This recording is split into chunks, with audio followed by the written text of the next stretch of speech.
Hi friends, బాగున్నారా? ఒక చిన్న మాట నా మనసులోకి వచ్చింది, మీతో పంచుకోవాలనిపించింది. మనం ఎంతో దూరము దేవాలయాలు దర్శించడానికి యాత్రలకని వెళ్తున్నాము. కానీ ఎక్కడో లేడండి దేవుడు. అంటే పోవద్దని మిమ్మల్ని కించపరచట్లేదు, అలానే మీరు తప్పుగా అర్థం చేసుకోవద్దు. క్షమించండి మేము తప్పుగా మాట్లాడితే. ఎంతో దూరం వెళ్ళి దేవుళ్ళని చూసొస్తున్నాం. మన చుట్టుపక్కల ఎంతమంది దేవుళ్ళు దేవతలు ఉన్నారు.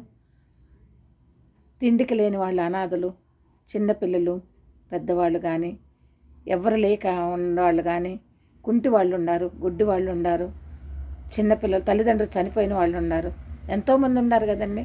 వాళ్ళలో ఏ ఒక్కరైనా కనిపించినా మీకు వాళ్ళు దేవతలే. మగవాళ్ళైతే దేవుళ్ళు, ఆడవాళ్ళైతే దేవతలు.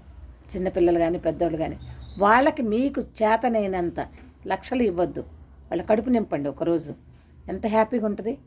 మీకు చేతనైంది అక్కడ షాప్ ఉంటుంది, ఆ షాప్లోకి వెళ్ళి ఏదో ఒకటి కొనిపెట్టి, పిల్లలకైతే చాక్లెట్ అనో లేస్ ప్యాకెట్లు అని ఇప్పుడు తింటున్నారు కదా, అవనో ఇవన్నీ ఏదో మంచిది ఫ్రూట్స్ అనో 4 అట్లాంటివి కొనియండి. లేస్ ప్యాకెట్లు కూడా ఇప్పుడు చాలా ప్రమాదం అని.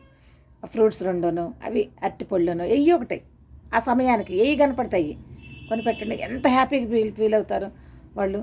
చిన్నవాళ్ళు కానీ పెద్దవాళ్ళు కానీ ముసలాళ్ళు కానీ.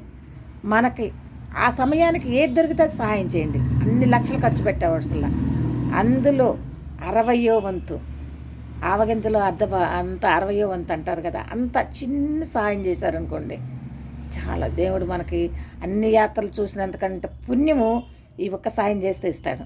అది మన బిడ్డలకు కూడా వచ్చింది ఆ పుణ్యం. మన బిడ్డ తరాలకు ఉంటుంది అనమాట. మనం చేసిన సాయం దేవుడు మర్చిపోడు, మనం మర్చిపోతాం. కానీ అది ఒక్కటి గుర్తుంచుకోండి. ఈ మాట మీకు నచ్చితే లైక్ కొట్టండి, నచ్చకపోతే వీడియో పాస్ చేయండి. Bye friends.